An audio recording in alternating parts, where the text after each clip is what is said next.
The moment you arrived, they built you up. The sun was in your eyes. You couldn't believe it. Let's just ignore the fact that I have more flyaway hairs right now than I have friends, but it's fine. Everything's fine. This video isn't gonna be like super funny or anything, but it's something that kind of needs to be said. Okay, so the title does not lie. I am dropping out of school, sort of. So, I don't really know where to begin with this, but I do want to brief this by saying that I'm fully aware that I don't have a lot of people that watch me right now on the regular, but I'm gonna put this video up anyway because I think it's kind of important to the sort of timeline of this YouTube channel, which is something I'll get into in a minute. So, yeah, I'm leaving my current university. This isn't an impulsive decision that I just made. It's something I've known for a while now.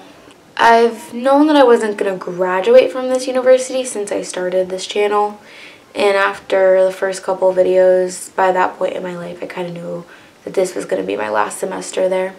I wasn't 1000% sure for a while if that was going to work out, which is why I got a part-time job there and continued with my classes, because what if I changed my mind, or, you know, what if I could stay another semester or even another school year, but things happened and came to realizations, and this just seems like the right path right now. When I was in high school, I decided that I wanted to be a theater teacher for a living after school.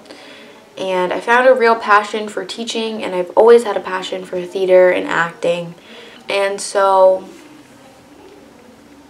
I went to school for it.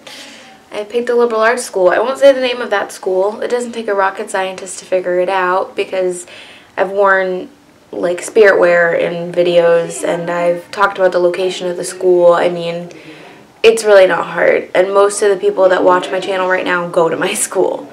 But, you know, I fell out of love with the school. It was my first choice when I was applying to schools my senior year of high school, because it has a really amazing theater program. It's in the top 20 schools for theater in Virginia, and it's in the top 2 for non-performing arts schools in Virginia.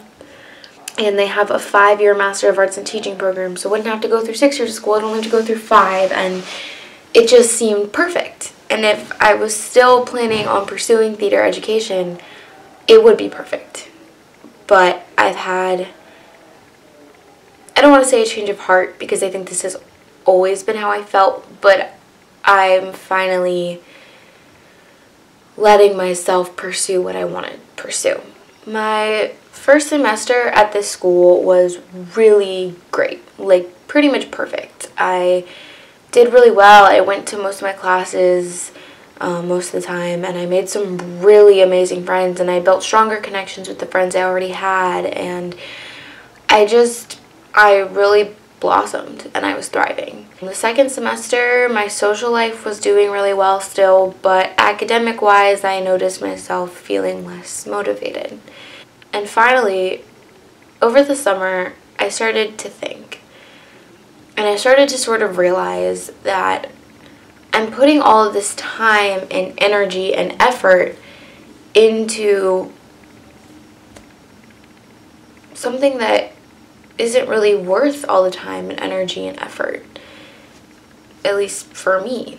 It was not what I envisioned for myself, and I truly believe that people should try to follow their passion. I think that you should always have something to fall back on, but I don't like the whole mindset of do what makes you money or settle for, you know, something that's less than what you actually want. Ever since I was a little kid, I loved the idea of film and movies, and I loved writing, and I still write, and I still act, and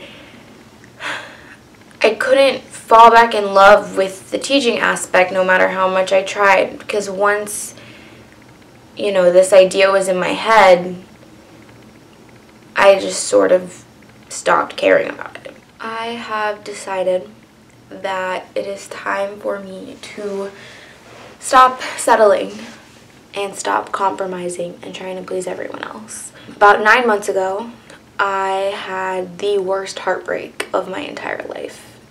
And I won't go into all the gory details because it doesn't really matter. And I'm over it. But after that, and having lots of other problems with relationships, both romantic and just personal relationships, I started realizing that I have all of this love and passion and energy, and all I do is put it into other people. And I need to put it into something that can't walk away from me.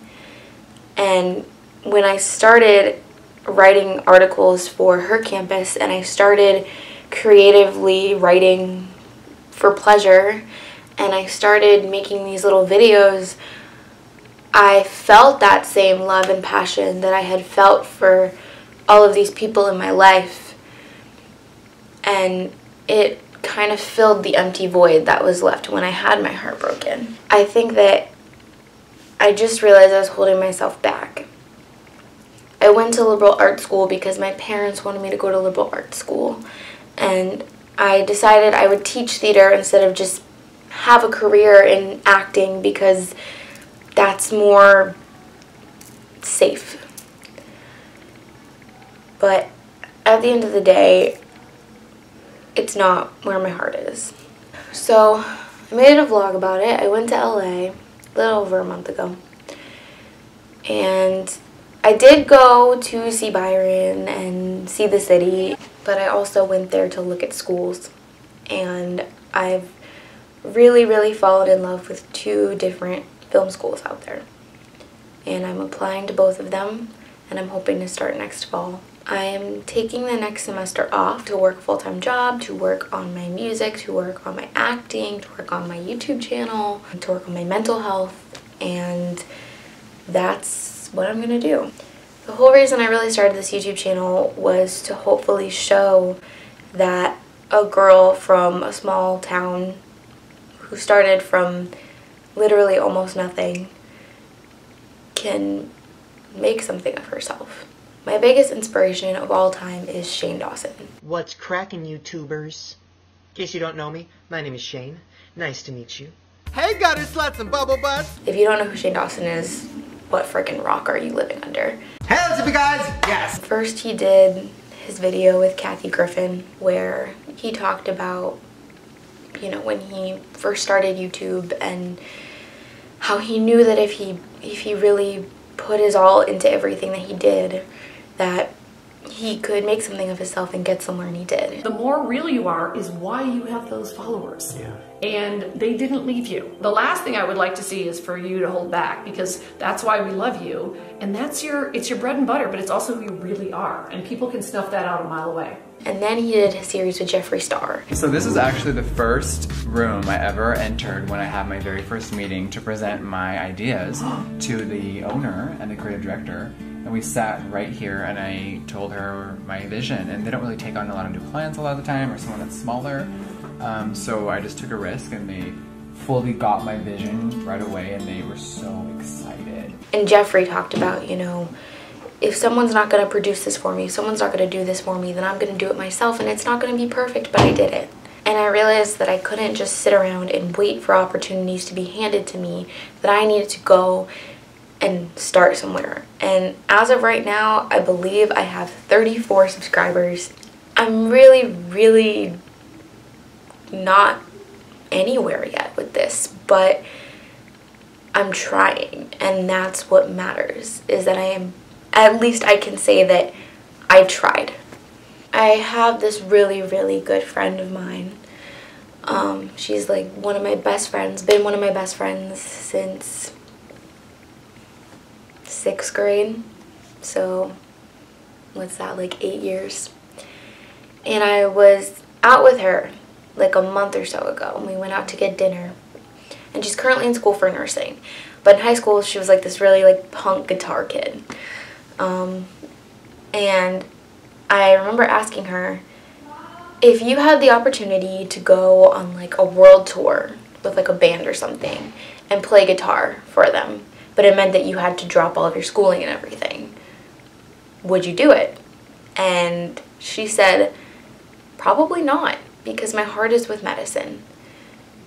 And that's what really sealed the deal for me. When I realized that if I went and I became a teacher, that I would always go and drop that for the film thing or the writing thing. So what I should be doing is the one thing that I would drop anything for. I'm fully aware that I'm going to have to make a lot of sacrifices.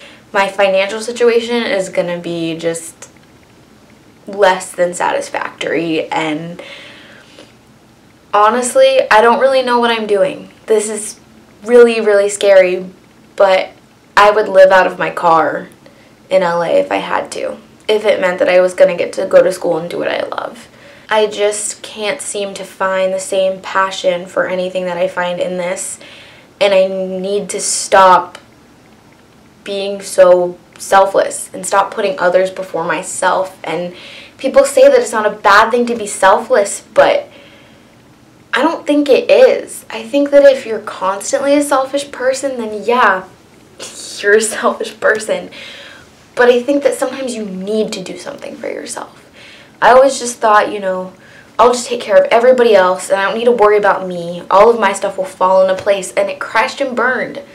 I had my heart broken. I lost some of my best friends, and I hit rock bottom. I really did. I felt like there was no way out, and I found my way out. And if I don't take it now, I'm not going to go. I have so many people constantly telling me, you know, oh, just, you know, finish your BA and then go to film school, or, you know, don't take a semester off, just transfer right from school to school. People constantly tell me, you know, what I should do as opposed to what I am doing. And there's no changing my mind at this point. It's just, my mind is made up, and it's something that I'm crazy about. I really, really love that I'm doing this for myself, and I finally feel whole again when I think about it.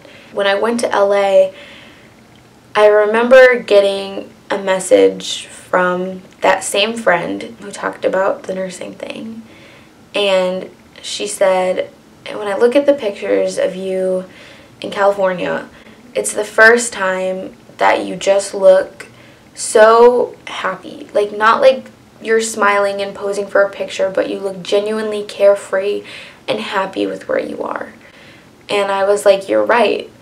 I haven't felt this level of like true authentic happiness in years. And when I had to leave LA, I just wanted to lay in bed and cry because I wasn't there anymore. I loved it so much. I also want to just go ahead and put out there that the reason I'm leaving this school has nothing to do with this school. It's a wonderful school. When people ask me about it, I have only good things to say. And, you know, if for whatever reason LA doesn't work out, I would happily go back to this school. I think it's a really great school. But I think that I'm just not on the right path right now. But I have a plan. I'm sticking to that plan. And I'm making things happen for myself because no one else is going to do it for me. And I know that when I get to LA, I'm not going to be like a big celebrity, at least not right away if I ever get there. There's going to be a lot of blood, sweat, and tears that goes into everything that I do. Yeah, I'll have student loans, and yeah, I'll be probably living in a tiny little studio apartment or something. And I'll know like 2 people, and I'll be starting from scratch, but I'll be doing what I want to do. And at the end of the day, that's all I can ask for. Thank you guys so much for watching, genuinely from the bottom of my heart, because you're making my dreams come true here. Ready to go to LA. Don't forget to like and share and subscribe and all of that. And yeah, we'll see what happens in the next few months, because I'm feeling pretty optimistic. So yeah. Bye guys. I love you. Nobody knows you.